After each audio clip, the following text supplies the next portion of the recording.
Hello friends, ಎಲ್ರಿಗೂ ನಮಸ್ಕಾರ. ಇವತ್ತು ನಾನು ಸಿಹಿ ಕುಂಬಳಕಾಯಿಂದ ಒಂದು ಸ್ವೀಟ್ ಮಾಡ್ಕೊಂಡಿದ್ದೀನಿ. ಇದನ್ನು ತುಂಬ ದಿನ ತನಕ ಸ್ಟೋರ್ ಕೂಡ ಮಾಡ್ಬೋದು. ಕ್ರಿಸ್ಪಿಯಾಗಿರುತ್ತೆ. ಈ ಮಳೆಗಾಲ ಕೂಡ ತುಂಬಾ ಚೆನ್ನಾಗಿರುತ್ತೆ. ಸಿಹಿ ಕುಂಬಳಕಾಯಿ ಎಲ್ಲ ಟೈಮ್ನಲ್ಲೂ ಸಿಗೋದ್ರಿಂದ ನೀವು ಯಾವಾಗ ಬೇಕಾದ್ರೂ ಮಾಡ್ಕೊಳ್ಬೋದು. ತುಂಬ ಚೆನ್ನಾಗಿರುತ್ತೆ.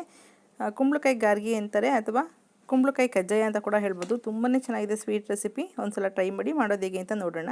ನಾನು ಸಿಹಿ ಕುಂಬಳಕಾಯಿ ಒಂದು 250 ಗ್ರಾಮ್ನಷ್ಟು ತೊಗೊಂಡು ಬಂದು ಮೇಲೆ ಈ ಥರ ಸಿಪ್ಪೆ ಎಲ್ಲನೂ ತೆಗೆದಿಟ್ಕೋಬೇಕಾಗುತ್ತೆ. ಕೆಲವರು ಇದನ್ನು ತುಂಬ ವಿಧದಲ್ಲಿ ಮಾಡಬಹುದು. ಕೆಲವರು ಬೇಯಿಸಿ ಸಿಪ್ಪೆ ತೆಗೆದು ಕೂಡ ಸ್ಮ್ಯಾಶ್ ಮಾಡಿ ಮಾಡ್ತಾರೆ, ಅಥವಾ ಇದನ್ನು ಸ್ವಲ್ಪ ತುಪ್ಪದಲ್ಲಿ ಫ್ರೈ ಮಾಡಿ ಮಾಡೋದ್ರಿಂದ ಟೇಸ್ಟ್ ಇನ್ನೂ ಜಾಸ್ತಿ ಆಗುತ್ತೆ ಅಂತ ಹೇಳ್ಬಹುದು. ಮೇಲ್ಗಡೆ ಸಿಪ್ಪೆ ಎಣ್ಣೆ ತುಂಬ ಗಟ್ಟಿ ಇರುತ್ತೆ. ಸ್ವಲ್ಪ ಸಿಪ್ಪೆ ಎಲ್ಲ ತೆಗೆದು ಆ ತಿರುಳು ಏನಿದೆ ಅದನ್ನು ಮಾತ್ರ ಸಣ್ಣದಾಗಿ ತುರ್ಕೋಬೇಕಾಗುತ್ತೆ. ಕೊಬ್ಬರಿ ತುರಿತೀವಲ್ಲ ಅದ್ರಲ್ಲಿ ತುರ್ಕೊಳ್ತಾ ಇದ್ದೀನಿ ನಾನು. ಎಷ್ಟು ಬರುತ್ತೆ ಮೆಜರ್ಮೆಂಟ್ ನೋಡಿಕೊಂಡು ಆನಂತರ ಬೆಲ್ಲ ಮಿಕ್ಸ್ ಮಾಡ್ಕೊಳ್ಳೋಣ. ನಾನಿಲ್ಲಿ ಪ್ರೆಸ್ ಮಾಡಿ ತೊಗೋಬೇಕು. ಕುಂಬಳಕಾಯಿ ತುರಿ ಏನಿದೆ ಅದನ್ನು ಈ ರೀತಿ ಪ್ರೆಸ್ ಮಾಡಿಬಿಟ್ಟು ತೊಗೊಳ್ಬೇಕು. ಆವಾಗ ಮೆಜರ್ಮೆಂಟ್ ಕರೆಕ್ಟಾಗಿ ಗೊತ್ತಾಗುತ್ತೆ ನಮಗೆ. 1/4 ಕಪ್ಪಷ್ಟು ನಮಗಿಲ್ಲಿ 1/4 kg ಕುಂಬಳಕಾಯಿಗೆ ತುರಿ ಸಿಕ್ಕಿರೋಂಥದ್ದು. ಹಾಗಾಗಿ ಅದೇ ಕಪ್ನಲ್ಲಿ 3/4 ಕಪ್ಪಷ್ಟು ಬೆಲ್ಲನ ಪುಡಿ ಮಾಡಿ ಇಟ್ಕೊಂಡಿದ್ದೀನಿ. ನಿಮಗೆ ಸ್ವೀಟ್ ಇನ್ನೂ ಜಾಸ್ತಿ ಬೇಕಂದರೆ 1 ಕಪ್ಪಷ್ಟು ಕೂಡ ಹಾಕ್ಕೊಳ್ಬೋದು. ಏಲಕ್ಕಿ 2, ಜಾಕಾಯಿ, ಒಂದು ಸ್ವಲ್ಪ ಸೋಂಪು ಇಷ್ಟನ್ನು ಕುಟ್ಟಿ ಪುಡಿ ಮಾಡ್ಕೋಬೇಕಾಗುತ್ತೆ. ಹಾಗೆ ಒಣ ಶುಂಠಿ ಪುಡಿ ಇದೆ ಸ್ವಲ್ಪ, ಹಾಗೆ ಬಿಳಿ ಎಳ್ಳು ತೊಗೊಂಡಿದ್ದೀನಿ. ರುಚಿಗೆ ತಕ್ಕಷ್ಟು ಉಪ್ಪು, ಅದರಲ್ಲೇ ಸ್ವಲ್ಪ ಸೋಡಾ ಕೂಡ ಮಿಕ್ಸ್ ಆಗಿದೆ. 1-2 ಚಿಟಿಕೆಯಷ್ಟು ಸೋಡಾ ಕೂಡ ಉಪಯೋಗಿಸ್ಕೊಳ್ಳಿ. ಮೊದಲಿಗೆ ಒಂದು ಪಾತ್ರೆ ಇಟ್ಕೊಂಡು 1 ಸ್ಪೂನಷ್ಟು ತುಪ್ಪ ಹಾಕ್ಕೊಂಡಿದ್ದೀನಿ. ಆ ತುಪ್ಪದಲ್ಲಿ ತುರಿದಿರೋಂಥ ಕುಂಬಳಕಾಯಿ ಇದೆಯಲ್ಲ ಆ ತುರಿ ಎಲ್ಲನೂ ಹಾಕ್ಕೊಂಡು ಸಣ್ಣ ಹುರಿನಲ್ಲಿ ಚೆನ್ನಾಗಿ ಫ್ರೈ ಮಾಡ್ಕೋಬೇಕು. ನಾವಿಲ್ಲಿ ನೀರು ಬಳಸೋದಿಲ್ಲ. ನೀರು, ಹಾಲು ಯಾವುದೇ ರೀತಿ ಲಿಕ್ವಿಡ್ನ ಬಳಸೋದಿಲ್ಲ. ಕುಂಬಳಕಾಯಿ ಆದಷ್ಟು ಫ್ರೆಶ್ ಆಗಿರಲಿ. ಅದೇ ನೀರು ಬಿಟ್ಕೊಳ್ಳುತ್ತೆ. ಕುಂಬಳಕಾಯಿ ಬೇಗ ಸಾಫ್ಟ್ ಕೂಡ ಆಗುತ್ತೆ ನಾವು ತುರಿದಿರೋದ್ರಿಂದ. ಎಣ್ಣೆನಲ್ಲಿ ಫ್ರೈ ಮಾಡೋದ್ರಿಂದ ಹಸಿ ವಾಸನೆ ಕೂಡ ಹೋಗಬೇಕದು. ಹಾಗೆ ಸ್ವಲ್ಪ ಸಾಫ್ಟಾಗಿ ಬೇಯಬೇಕು. ಅಲ್ಲಿವರೆಗೂ ಇದನ್ನು ಮೇಲೆ ಮುಚ್ಕೊಂಡು ಬೇಯಿಸ್ಕೊಳ್ಳೋಣ. ನಾನು ಅವಾಗ ಹೇಳಿದ್ನಲ್ಲ, ಏಲಕ್ಕಿ, ಸೋಂಪು ಮತ್ತು ಜಾಕಾಯಿ ಇಷ್ಟನ್ನು ದಪ್ಪ ಕುಟ್ಟಿ ಪುಡಿ ಮಾಡಿಟ್ಕೊಳ್ಳಿ. ಒಳ್ಳೆ ಫ್ಲೇವರ್ ಇರುತ್ತೆ ಅದು ಮಾತ್ರ ತುಂಬ ಚೆನ್ನಾಗಿರುತ್ತೆ ಈ ಫ್ಲೇವರು. ಈಗ ಸ್ವಲ್ಪ ಇದು ಅವಾಗವಾಗ ಮಧ್ಯದ ಕೈ ಆಡ್ತಾಯಿರಿ, ತಳ ಹಿಡಿಯೋ ಚಾನ್ಸ್ ಇರುತ್ತೆ. ನಾವು ಅಷ್ಟರಲ್ಲಿ ಅವೆಲ್ಲ ಕುಟ್ಟಿ ಪುಡಿ ಮಾಡ್ಕೊಳ್ಬೋದು. ಇದು ಬೇಯೋಷ್ಟರಲ್ಲಿ ಸ್ವಲ್ಪ ಸಾಫ್ಟ್ ಆದರೂ ಸಾಕು. ಒಂದು 3-4 ನಿಮಿಷಕ್ಕೆಲ್ಲ ಸಾಫ್ಟ್ ಆಗುತ್ತೆ ಇದು. ನಾನು ಆವಾಗಲೇ ಹೇಳ್ದಂಗೆ ಯಾವುದೇ ರೀತಿ ಲಿಕ್ವಿಡ್ ಬೇರೆ ಬಳಸ್ತಾ ಇಲ್ಲ. ಕುಂಬಳಕಾಯಿ ಈಗ ಬೆಲ್ಲ ಹಾಕಿದ್ದೀವಿ. ಬೆಲ್ಲ ಕೂಡ ಪಾಕ ತೆಗಿಯೋ ಅವಶ್ಯಕತೆ ಇಲ್ಲ. ಬೆಲ್ಲನ ಆದಷ್ಟು ಸಣ್ಣದಾಗಿ ಪುಡಿ ಮಾಡಿ ಹಾಕ್ಕೊಳ್ಳಿ. ಸಮಯ ಕೂಡ ಉಳಿತಾಯ ಆಗುತ್ತೆ. ಈ ರೀತಿ ಕುಂಬಳಕಾಯಿ ಜೊತೆ ಹಾಕಿ ಮಿಕ್ಸ್ ಮಾಡೋದ್ರಿಂದ ನಿಮ್ಗೊಂದು 3-4 ನಿಮಿಷದೊಳಗಡೆ ಲೋ ಫ್ಲೇಮ್ನಲ್ಲಿ ಇಟ್ಕೋಬೇಕಿದು. ಬೆಲ್ಲ ಕೂಡ ಎಲ್ಲೂ ತಳ ಹಿಡಿಬಾರ್ದು.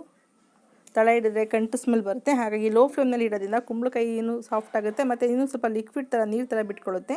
ನೋಡಿ ಎಷ್ಟು ಲಿಕ್ವಿಡ್ ಥರ ಆಗಿದೆ. ಇಲ್ಲಿ ಪಾಕ ಬರೋ ಅವಶ್ಯಕತೆ ಇಲ್ಲ. ಎಲ್ಲ ಚೆನ್ನಾಗಿ ಮಿಕ್ಸ್ ಆದರೆ ಸಾಕು. ನೋಡಿ ಈ ರೀತಿ ಮಿಕ್ಸ್ ಮಾಡ್ಕೊಳ್ಳಿ.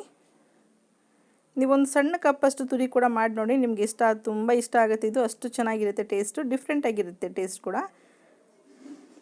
ಒಂದು 4-5 ನಿಮಿಷ ಹಿಂಗೆ ಫ್ರೈ ಮಾಡ್ತಾ ಸ್ವಲ್ಪ ಬೆಲ್ಲದಲ್ಲಿ ಚೆನ್ನಾಗಿ ಅದು ಬೇಯಬೇಕು. ಕುಂಬಳಕಾಯಿ ತುರಿ ಎಲ್ಲ ಸ್ವಲ್ಪ ಸಾಫ್ಟ್ ಆದ ತಕ್ಷಣ ಟೇಸ್ಟ್ ಚೆನ್ನಾಗಿರುತ್ತೆ. ಈಗ ಉಪ್ಪು, ಹಾಗೆ ಒಂದು ಸ್ವಲ್ಪ ಸೋಡಾ ತೊಗೊಂಡಿದ್ವಲ್ಲ ಅದು, ಏಲಕ್ಕಿ ಪುಡಿ ಮತ್ತು ಸೋಂಪು ಪುಡಿ ಮಾಡಿರೋಂಥದ್ದು, ಇದು ಒಣ ಶುಂಠಿ ಪೌಡ್ರ್ ಹಾಕ್ಕೊಳ್ತಾ ಇದ್ದೀನಿ ಸ್ವಲ್ಪ. ಇಷ್ಟನ್ನು ಹಾಕ್ಕೊಂಡು ಪಾಕದಲ್ಲಿ ಮಿಕ್ಸ್ ಮಾಡ್ಕೊಳ್ಳೋಣ. ಪೂರ್ತಿ ನಾವು ತುರಿ ಹಾಕ್ದಾಗಿಂದ, ಸ್ಟವ್ ಹಚ್ಚಿದಾಗಿಂದ ಪೂರ್ತಿ ಲೋ ಫ್ಲೇಮ್ನಲ್ಲೇ ಮಾಡಬೇಕು ಈ ಪ್ರೊಸೀಜರ್ನ ಪೂರ್ತಿ. ಎಲ್ಲ ಮಿಕ್ಸ್ ಮಾಡಿ 1-2 ನಿಮಿಷ ಹಾಗೆ ಬಿಡಿ. ಈಗ ಸ್ಟವ್ ಆಫ್ ಮಾಡಿ ತಣ್ಣಗಾಗೋದಕ್ಕೆ ಬಿಡ್ತಾಯಿದ್ದೀನಿ. ಈ ಕೊನೆಯಲ್ಲಿ ಸ್ವಲ್ಪ ಬಿಳಿ ಎಳ್ಳು ಹಾಕ್ಕೊಳ್ತಿದ್ದೀನಿ. ನೀವು ಒಣ ಕೊಬ್ಬರಿ ಕೂಡ ಇಷ್ಟ ಇದ್ದರೆ ಹಾಕ್ಕೊಳ್ಬೋದು. ಹಾಗೆ ಸ್ವಲ್ಪ ಗಸಗಸೆ ಹಾಕ್ಕೊಂಡಿದ್ದೀನಿ ಬಿಳಿ ಎಳ್ಳು ಜೊತೆಗೆ ಹಾಕ್ಕೊಂಡು ಮಿಕ್ಸ್ ಮಾಡ್ಕೊಳ್ಳೋಣ. ಇದು ಕೆಳಗಡೆ ಇಳಿಸ್ಕೊಂಡಿದ್ದೀನಿ ಸ್ಟವಿಂದ ಕೆಳಗಡೆ. ಮಿಕ್ಸ್ ಮಾಡಿಬಿಟ್ಟು ಇದು ಸ್ವಲ್ಪ ತಣ್ಣಗಾಗೋದಕ್ಕೆ ಬಿಡೋಣ. ಇದು ಪೂರ್ತಿ ಕೂಲ್ ಆಗಬೇಕು. ಕೂಲ್ ಆದ ನಂತರ ನಾವು ಮಾಡ್ಕೋಬೇಕಾಗುತ್ತೆ ನೆಕ್ಸ್ಟ್ ಪ್ರೊಸೀಜರು. ಕೈಲಿ ಇಟ್ಕೊಳ್ಳೋಕೆ ಆಗಬೇಕು ಪಾತ್ರೆನ, ಅಷ್ಟು ಕೂಲ್ ಆಗಬೇಕು. ಇಲ್ಲ ಬೆಚ್ಚಗಿದ್ರೂ ಪರವಾಗಿಲ್ಲ, ತುಂಬ ಬಿಸಿ ಇರಬಾರ್ದು. ನಾನಿಲ್ಲಿ 2 ಕಪ್ಪಷ್ಟು ಗೋಧಿ ಹಿಟ್ಟು ತೊಗೊಂಡಿದ್ದೀನಿ. ನಿಮ್ಗೆ ಈ ಪಾಕ ಎಷ್ಟು ಇಡ್ಸುತ್ತೆ ಆ ಅಳತೆಯಲ್ಲಿ ಗೋಧಿ ಹಿಟ್ಟು ಹಾಕ್ಕೊಳ್ಳಿ. ಇಷ್ಟೇ ಅಂತ ನಾವು ಹೇಳೋದಕ್ಕಾಗಲ್ಲ. ಇದು ಸ್ವೀಟ್ ಆಗಿರೋದ್ರಿಂದ ಮತ್ತು ಬೆಲ್ಲ ಪಾಕ ಆಗಿರೋದ್ರಿಂದ ನೀವು ಗೋಧಿ ಹಿಟ್ಟು ಹಾಕಿ ನಾದ್ತಾ ಇದ್ದಂಗೆಲ್ಲ ಅದು ಗಟ್ಟಿ ಬರೋ ತನಕ ನಾದ್ತಾನೆ ಇರಿ. ನನಗಿಲ್ಲಿ ಟೋಟಲ್ 1/4 ಕಪ್ಪಷ್ಟು ಗೋಧಿ ಹಿಟ್ಟನ್ನು ತೊಗೊಂಡಿದೆ ಇದು. ನೀವು ಮೈದಾ ಕೂಡ ಮಿಕ್ಸ್ ಮಾಡ್ಕೊಳ್ಬೋದು, ಮೈದಾ ಕೂಡ ಯೂಸ್ ಮಾಡ್ಬೋದಿಲ್ಲಿ. ಆದರೆ ಆರೋಗ್ಯ ದೃಷ್ಟಿಯಿಂದ ಗೋಧಿ ಹಿಟ್ಟು ಒಳ್ಳೇದಂತೇಳಿ ಗೋಧಿ ಹಿಟ್ಟು ಹಾಕ್ಕೊಂಡಿದ್ದೀನಿ. ನೀವು ಕೈನಲ್ಲಿ ತಟ್ಟೋದಕ್ಕೆ ಆಗಬೇಕು ಅಥವಾ ಲಟ್ಸೋದಕ್ಕೆ ಆಗಬೇಕು, ಆ ರೀತಿ ಮೆಜರ್ಮೆಂಟ್ನ ಮಾಡಿ ನೋಡ್ಕೊಳ್ಳಿ. ಉಂಡೆ ಮಾಡಿ ಅದಾಗ ಗೊತ್ತಾಗುತ್ತೆ ನಿಮಗೆ. ಆಗ ಇನ್ನೂ ತುಂಬ ತೆಳ್ಳಗಿದೆ, ನಮಗೆ ಲಟ್ಸೋದಕ್ಕಾಗಲ್ಲ ಅಂತ ಅನ್ನೋದಾದರೆ ಇನ್ನು ಸ್ವಲ್ಪ ಗೋಧಿ ಹಿಟ್ಟು ಹಾಕ್ಕೊಂಡು ನಾದ್ಕೋಬೇಕಾಗುತ್ತೆ. ಇದನ್ನು ನಾದಿ ಏನು ಇಡೋ ಅವಶ್ಯಕತೆ ಇಲ್ಲ. ಎಲ್ಲ ರೆಡಿಯಾಗಿರೋದ್ರಿಂದ ಇಮಿಡಿಯೇಟ್ ಇದನ್ನು ಹಾಗೆ ತಟ್ಟಿ ಕೂಡ ಹಾಕ್ಕೊಳ್ಬೋದು, ಅಥವಾ ಚಪಾತಿ ರೀತಿ ಲಟ್ಟಿಸ್ಬಿಟ್ಟು ಒಂದು ಬೌಲಿಂದ ಕಟ್ ಮಾಡಿ ಕೂಡ ಹಾಕ್ಕೊಳ್ಬೋದು. ನಿಮಗೆ ಯಾವ ರೀತಿ ಅನುಕೂಲ ಆಗುತ್ತೆ, ಯಾವುದು ಈಸಿ ಅನಿಸುತ್ತೆ ಆ ರೀತಿ ಕೂಡ ಮಾಡ್ಕೊಳ್ಬೋದು. ಇದನ್ನು ತುಂಬ ದಿನ ತನಕ ಸ್ಟೋರ್ ಮಾಡ್ಬೋದು ಫ್ರೆಂಡ್ಸ್. ಆರಾಮಾಗಿ ಮಾಡಿಕೊಂಡ್ರೆ ಈ ಟೀ ಟೈಮ್ ತಿನ್ನೋದಕ್ಕಾಗ್ಬೋದು, ಮಕ್ಳಿಗೆ ಏನಾದರೂ ಸ್ನ್ಯಾಕ್ಸ್ ತಿನ್ನಬೇಕಂದಾಗ ಕೂಡ ಕೊಡೋದಕ್ಕೆ ಈಸಿ ಇರುತ್ತೆ, ಅಥವಾ ಎಲ್ಲಾನ ಹೋಗೋದಿದ್ರು ಕೂಡ ತೊಗೊಂಡೋಗೋದಕ್ಕೆ ಚೆನ್ನಾಗಿರುತ್ತೆ. ನಾನು ಟೋಟಲ್ ಅವಾಗಲೇ ಹೇಳ್ದಂಗೆ 1/4 ಕಪ್ಪಷ್ಟು ಗೋಧಿ ಹಿಟ್ಟು ತೊಗೊಂಡೈತೆ. ಚೆನ್ನಾಗಿ ಈ ರೀತಿ ನಾದ್ಕೊಂಡು ಇಟ್ಕೊಳ್ಳೋಣ. ನೋಡಿ, ತಟ್ಟುವಾಗ ಹಿಂಗೆ ಬರಬೇಕು ನೀಟಾಗಿ, ಒಡೆ ರೀತಿಯಲ್ಲಿ ತಟ್ಟೋದಕ್ಕೆ ಈಸಿ ಆಗಬೇಕು ನಮಗೆ. ಇಲ್ಲಿ 2 ರೀತಿ ಮಾಡ್ಬೋದು. ನಾನು ಆವಾಗಲೇ ಹೇಳ್ದಂಗೆ ಕೈನಲ್ಲಿ ಕೂಡ ನೀವು ತಟ್ಬಿಟ್ಟು ಹಾಕ್ಬೋದು, ತೆಳ್ಳಗೆ ತಟ್ತೀವಿ ಅನ್ನೋದಾದರೆ. ಇಲ್ಲಾಂದರೆ ಇನ್ನೂ ಈಸಿ ಪ್ರೊಸೀಜರು, ಸ್ವಲ್ಪ ಲಟ್ಟಣಿಗೆನಲ್ಲಿ ಚಪಾತಿಗಿಂತ ಸ್ವಲ್ಪ ಪರಾಟ ರೀತಿಯಲ್ಲಿ ಸ್ವಲ್ಪ ದಪ್ಪವಾಗಿ ಲಟ್ಟಿಸ್ಕೊಳ್ಳಿ. ತುಂಬ ತೆಳ್ಳಗೆ ಬೇಡ, ಸ್ವಲ್ಪ ದಪ್ಪ ಇದ್ದರೆ ಚೆನ್ನಾಗಿ ಉಬ್ಬುತ್ತೆ, ಟೇಸ್ಟ್ ಕೂಡ ಚೆನ್ನಾಗಿರುತ್ತೆ.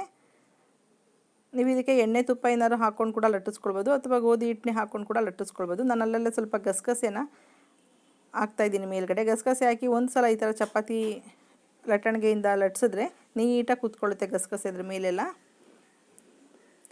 ನಿಮಗೆ ದೊಡ್ಡದು ಬೇಕಾ ಚಿಕ್ಕದು ಬೇಕಾ ನೋಡ್ಕೊಳ್ಳಿ ಸೈಜು, ಆ ಸೈಜ್ನಲ್ಲಿ ಕಟ್ ಮಾಡ್ಕೊಳ್ಬೋದು. ಸಣ್ಣ ಮಕ್ಕಳಿದೆ ಸಣ್ಣ ಸಣ್ಣದಾಗಿ ಕಟ್ ಮಾಡ್ಕೊಳ್ಳಿ, ಚೆನ್ನಾಗಿರುತ್ತೆ ಸಣ್ಣ ಕಪ್ಪಿಂದ. ಈ ಎತ್ತಾದ್ಮೇಲೆ ಆ ಹಿಟ್ಟನ್ನ ಇನ್ನೊಂದು ಸಲ ಲಟ್ಟಿಸ್ಕೊಳ್ಳೋವಾಗ ಯೂಸ್ ಮಾಡ್ಕೊಳ್ಬೋದು. ಈ ರೀತಿ ಎಲ್ಲ ತೆಗೆದು ಒಂದು ಪ್ಲೇಟ್ನಲ್ಲಿ ಹಾಕಿಟ್ಕೊಂಡು ಒಂದು ಸಲ ಕರಿಯೋದಕ್ಕೆ ಈಸಿ ಆಗುತ್ತೆ. ಎಣ್ಣೆ ಬಿಸಿಯಾಗಿದೆಯಾ ನೋಡ್ಕೊಳ್ಳಿ. ಇದು ಸ್ವೀಟ್ ಆಗಿರೋದ್ರಿಂದ ತುಂಬ ಎಣ್ಣೆ ಕುದಿಸ್ಬಿಟ್ಟು ಹಾಕೋ ಅವಶ್ಯಕತೆ ಇಲ್ಲ. ಸ್ವಲ್ಪ ಲೋ ಫ್ಲೇಮ್ನಲ್ಲೇ ಮಾಡ್ಕೊಳ್ಳಿ. ಸ್ವಲ್ಪ ದಪ್ಪ ಲಟ್ಸಿರೋದ್ರಿಂದ ಒಳಗಡೆ ಕೂಡ ಚೆನ್ನಾಗಿ ಬೇಯಬೇಕಾಗುತ್ತೆ. ಇದು ಪೂರಿ ರೀತಿ ಉಬ್ಬಿ ಬರುತ್ತೆ, ಸ್ವಲ್ಪ ಈ ಥರ ಮಾಡೋದ್ರಿಂದ ಚೆನ್ನಾಗಿ ಉಬ್ಬುತ್ತೆ. ನೋಡಿ ಎಷ್ಟು ಚೆನ್ನಾಗಿ ಉಬ್ಬಿದೆ ಅಂತೇಳಿ. ಟೇಸ್ಟು ಅಷ್ಟೇ ಒಂಥರ ಡಿಫ್ರೆಂಟಾಗಿರುತ್ತೆ. ನಾವು ಪ್ರತಿ ಸಲ ಅದನ್ನೇ ತಿನ್ಕೊಂಡು ತಿನ್ನಬೇಕಾದಂಥ ಸಿಹಿ ತಿಂಡಿಗಳು. ಹಾಗಾಗಿ ಒಂದು ಸಲ ಟ್ರೈ ಮಾಡಿ ಫ್ರೆಂಡ್ಸ್, ನಿಮ್ಗೆ ಕೂಡ ತುಂಬ ಇಷ್ಟ ಆಗುತ್ತೆ. ತುಂಬ ಕ್ರಿಸ್ಪಿಯಾಗಿರುತ್ತೆ, ತುಂಬ ಚೆನ್ನಾಗಿರುತ್ತೆ. ನೀವು ಸ್ವಲ್ಪ ಬಿಸಿ ತಣ್ಣಗಾದ ತಕ್ಷಣ ಒಂದು ಏರ್ಟೈಟ್ ಕಂಟೈನರ್ಗೆ ಹಾಕಿ ಸ್ಟೋರ್ ಮಾಡಿ ಇಟ್ಕೊಬೇಡಿ. ಈಗ ಮಳೆಗಾಲ ಇರೋದ್ರಿಂದ ಮಾಯ್ಸರ್ಗೆ ಸ್ವಲ್ಪ ಮೆತ್ತಗಾಗುತ್ತೆ. ನೋಡಿ ಒಳಗಡೆ ಕೂಡ ಎಷ್ಟು ಚೆನ್ನಾಗಿ ಮಂಗಳೂರು ಬನ್ಸ್ ಬರುತ್ತಲ್ಲ ಆ ರೀತಿಯಲ್ಲಿ ಉಬ್ಬಿ ಚೆನ್ನಾಗಿ ಫ್ರೈ ಆಗಿರುತ್ತೆ. ಓಕೆ ಫ್ರೆಂಡ್ಸ್, ಈ ವಿಡಿಯೋ ಇಷ್ಟ ಆಗಿದೆ ಲೈಕ್ ಮಾಡಿ, ಶೇರ್ ಮಾಡಿ, ಸಬ್ಸ್ಕ್ರೈಬ್ ಮಾಡಿ. ನೀವು ಒಂದು ಸಲ ಮನೇಲಿ ಟ್ರೈ ಮಾಡಿ. ನಿಮ್ಮ ಅಭಿಪ್ರಾಯ ಅನಿಸಿಕೆಗಳನ್ನ ಕಾಮೆಂಟ್ ಬಾಕ್ಸಲ್ಲಿ ಹಾಕಿ. Okay bye, thank you.